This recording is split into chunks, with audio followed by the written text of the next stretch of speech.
I'm Kim Bailey. She's Juliana Osborne, and this is Inside Exec.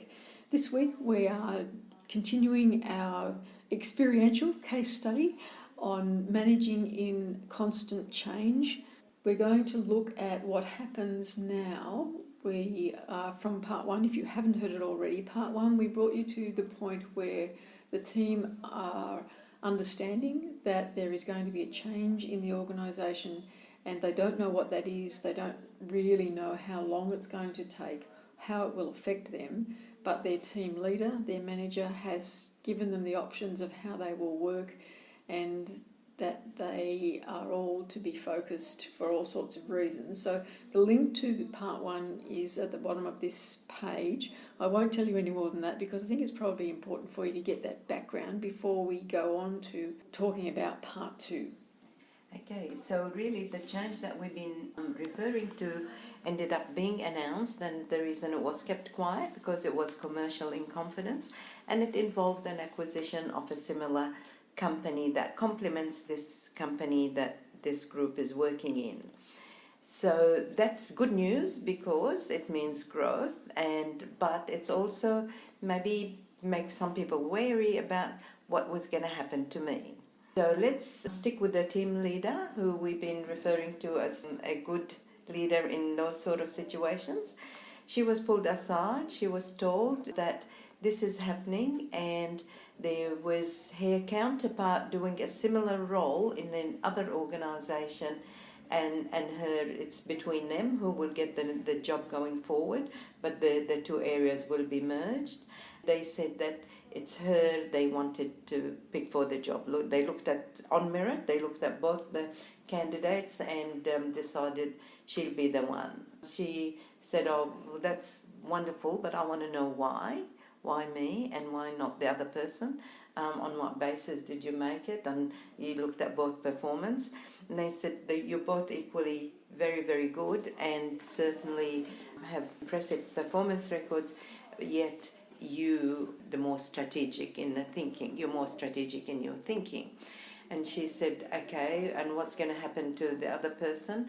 And so we're going to try and find them a job, but more than likely they will be offered redundancy and they will be looked after in that vein. She said, oh, before I accept the role, can I please have time to think about it? They were a bit surprised by that and said, oh, I thought you'll be over the moon. Says, oh, I just want to think about it and I'll come back to you tomorrow. Anyway, the next day she thought about it. She came back. She's been up working really, really hard, and she said to them, you said that you picked me because I'm strategic. It's thinking strategically. I really think it's short-sighted to be saying we only want one of you. The reason for that is we did not amalgamate two organisations and spend money buying it to stay still. We obviously bought it to grow, and I put some guesstimates together based on the little I know at the moment on the bit of homework I was able to do in this very short period of time, and I think conservatively we have an opportunity to grow extremely significantly. We cannot do it without a key member of that team. So I believe that we need the two of us. I believe by the money you spend on this person's wages and going forward, it will pay 100 times more if the estimated growth. She said, I don't want your answer now. I've done it in a quick thinking. You guys got all the numbers. I'm going to give them to you. I'll keep quiet about the offer. Don't tell the other person anything till you really looked at and crunch the numbers and take my numbers and my strategy and see if it's right. And then they said, okay, we could do that. And then she said, oh, now, on the opportunity lost. Even with your numbers, I'm very, very confident the numbers are going to play out. But think about this. What you're doing, you're having a person that's going to help you grow, that you'll be wishing to look for someone like that in 6 months or 12 months' time. And not only that, but you're giving this person to your competitor with all this knowledge and experience. So then I need you to factor that into your thinking And they said, okay, we'll do that. And so you just reconfirmed that, well, you're the best person for the job because you are strategic. And she said, well, I'm not finished actually. And she said, I put myself in her situation and I'll be thinking, you're going to offer me a job that you just said to me, I'm in charge. So she's going to be somewhere in there, not in charge of her own team anymore. Why would I stay if that was the case? That's one thing. And why wouldn't I take the redundancy, which is significant and I've been around a long time, and get a job that is king of the castle? So you need to think from her point of view. And if you look at the last page, you will see that you need 2 equal partners, and this is how I will split the responsibilities. So left it with them, and they would just, mouth open to the floor, and she said, you can have the same time as I had, you let me know tomorrow. And they said, apart from your strategic, we like your directness and cheeky manner. So off she went. They came back, and guess what? Yes, they agreed, and yes, everything she suggested happened. That was about 12 months ago now, and definitely the significant growth she talked about is happening, and everybody is very excited. One of the things that we hear out of that is a topic that we touched on briefly in one of the other podcasts, and it's about this idea of doing more with less. So the decision to go forward with the acquisition was to do more with more, obviously, and then suddenly in terms of translating that big decision into the lots of little decisions that form part of the big umbrella, it was, all right, we've got this department, we will make them do more with less. Why? And what's happened is that the person that they've approached has said that that's not the way you should be thinking, because there's no way that you can do more with less. What you have to be doing is more with what you've got, and that is where the solution came from. It's an interesting move on the theoretical things that we talked about in that framework to actually looking at a case study and seeing how it's come to fruition. To be able to think that way, if you look back at the first part of the case study, the approach that this person took with her own team of saying, yes, there's all these reasons why we would work hard until we know what the announcement is that's going to be made, and she discounted all of the things that you get paid for anyway. Already with her team, she was showing them to think strategically, to think beyond the confines of where they're working. And so that's showing them by leading them by example how you do that, and that it doesn't matter at what level you're doing it. So she was convinced that her thinking in this situation was important and relevant enough to the organisation to be able to present it. She made herself vulnerable by throwing it out there, by throwing out the ideas and by saying, I'm not going to make a decision until you've made this decision. But the risk-reward ratio, she'd obviously thought about as well. And so she'd looked at all of the options that she had. And again, it's about thinking really broadly and making yourself a bit vulnerable to take those risks to get the reward, to see what comes back. Because if you don't, if you're not confident about doing that, you will never know. And you'll always be thinking, oh, what if I'd said this and I should have said that? So you're left with the situation of, all right, she took that and she's let the other person go without saying anything. She's got a team that worked with somebody else for a long time, and they all feel like their leader's been cut from them. And so there's a level, no matter how professional they are, there's a level of resentment that says, why are you better than the person that we've worked with for X number of years? And I'm not going to give my all because I don't know you, I don't trust you, and I don't know if I like you yet.